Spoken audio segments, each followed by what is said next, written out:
Shalom. Pada kesempatan kali ini kita akan mempelajari firman Tuhan yang terambil dari Yohanes 4 ayat 46 sampai 54. Yohanes 4 ayat 46 sampai 54. Saya akan bacakan Yohanes 4 ayat 46 sampai 54.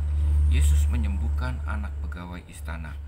Maka Yesus kembali lagi ke Kana di Galilea, di mana ia membuat air menjadi anggur, dan di Kapernaum ada seorang pegawai istana, anaknya sedang sakit.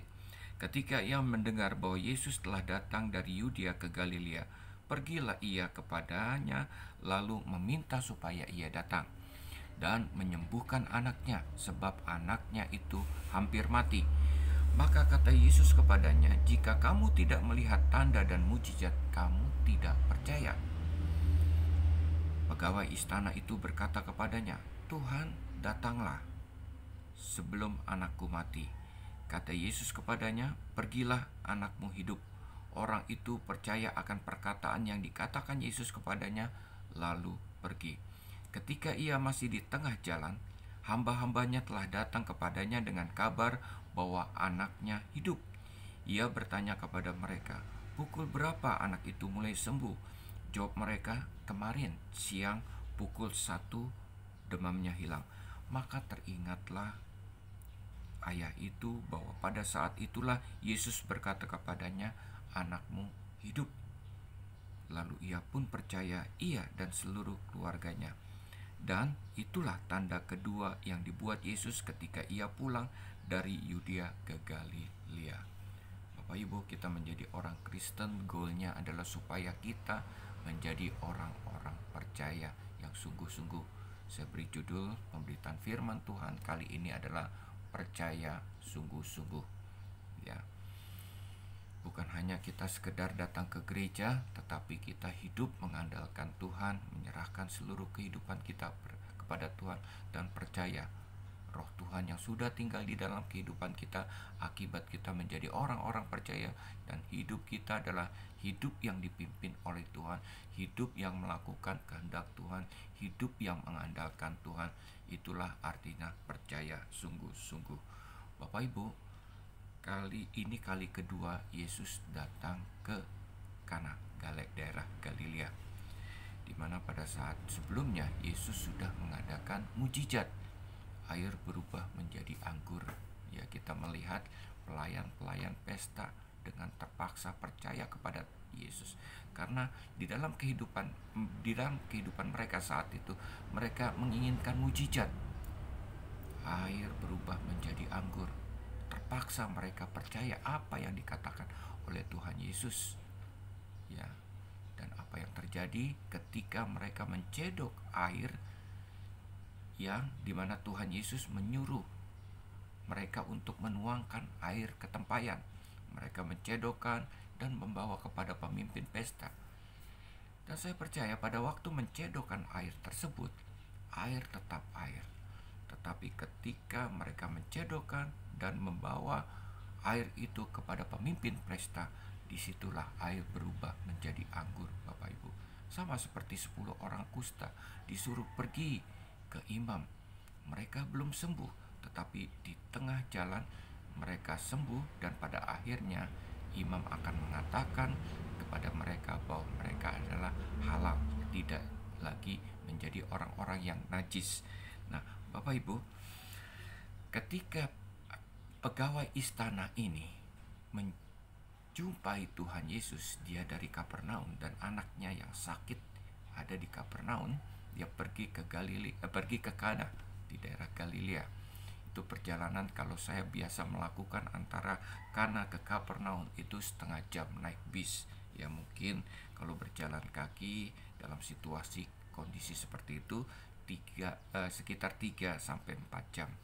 Dia mendengar Yesus ada di Kana, lalu ia datang ke Kana dan meminta Tuhan Yesus untuk datang ke Kapernaum untuk menyembuhkan anaknya.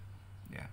Tetapi Tuhan menyindir pegawai istana itu dengan perkataan ayat 48, maka kata Yesus kepadanya, "Jika kamu tidak melihat tanda dan mujizat, kamu tidak percaya." Ya, banyak orang seperti apa yang dikatakan oleh Tuhan Yesus. Kita menjadi percaya karena kita melihat tanda dan mujizat. Kita mengalami Tuhan berperkara dengan kita. Ada tanda-tanda ajaib, ada perbuatan-perbuatan ajaib. Lumpuh berjalan, buta melihat. Hidup kita dipulihkan Tuhan, yang dulu miskin menjadi kaya, dan barulah kita percaya kepada Tuhan. Maka Tuhan katakan banyak orang akan melihat, ya, banyak orang tidak melihat tanda-tanda mujizat lalu kemudian tidak percaya. Harus melihat tanda mujizat baru kemudian kita percaya. Tetapi pegawai istana ini tidak mempedulikan apa atau sindiran dari Tuhan Yesus ini. Di dalam ayat 50 dikatakan, kata Yesus kepadanya, pergilah, anakmu hidup. Orang itu percaya akan perkataan yang dikatakan Yesus kepadanya, lalu pergi. Dia percaya sama seperti pelayan-pelayan di dalam pesta perkawinan di Kana. Sama seperti 10 orang kusta. Dia ingin kesembuhan. Dia ingin mujizat, ya, dari Tuhan Yesus. Banyak orang datang kepada Tuhan Yesus ingin mendapatkan mujizat, baru kemudian percaya. Apapun yang dikatakan oleh Tuhan Yesus pada saat itu, karena dia ingin mendapatkan mujizat, maka dia percaya. Tuhan Yesus katakan, pergilah, anakmu hidup. Percayanya pegawai istana ini bukan oleh karena percaya sungguh-sungguh seperti Abraham, tetapi oleh karena terpaksa. Dia percaya oleh karena ingin mendapatkan kesembuhan. Lalu kemudian kata percaya ini diulang lagi dalam ayat 53. Maka teringatlah ayat itu bahwa pada saat itulah Yesus berkata kepadanya, anakmu hidup. Lalu ia pun percaya, ia dan seluruh keluarganya. Kata percaya kedua ini untuk menerangkan ayah atau pegawai istana yang anaknya sakit ini, Bapak Ibu, ini adalah percaya sungguh-sungguh. Karena apa? Karena dia sudah melihat Yesus menyembuhkan. Dia sudah menikmati memperoleh kesembuhan dari anaknya. Dan bukan hanya itu saja. Dia bukan hanya melihat Tuhan Yesus sanggup menyembuhkan, tapi perkataan Tuhan Yesus itu punya kuasa, tidak dibatasi oleh ruang. Karena di dalam ayat 50 dikatakan, pergilah, anakmu hidup. Ketika dia bertanya kepada orang-orang di Kapernaum saat itu, kapan anak saya mulai sembuh? Pukul 1 siang. Sama, dia teringat, sama seperti apa yang dikatakan Tuhan Yesus sekitar pukul 1 siang. Tuhan Yesus mengatakan, anakmu hidup. Bukan hanya sembuh, tapi hidup. Kalau sembuh, ada kemungkinan anak itu cacat, dia tidak normal, tetapi hidup, ya, hidup normal, hidup sempurna. Lalu kemudian pegawai istana itu sungguh-sungguh percaya. Ia dan seluruh keluarganya percaya kepada Tuhan. Bapak Ibu, kita menjadi anak-anak Tuhan.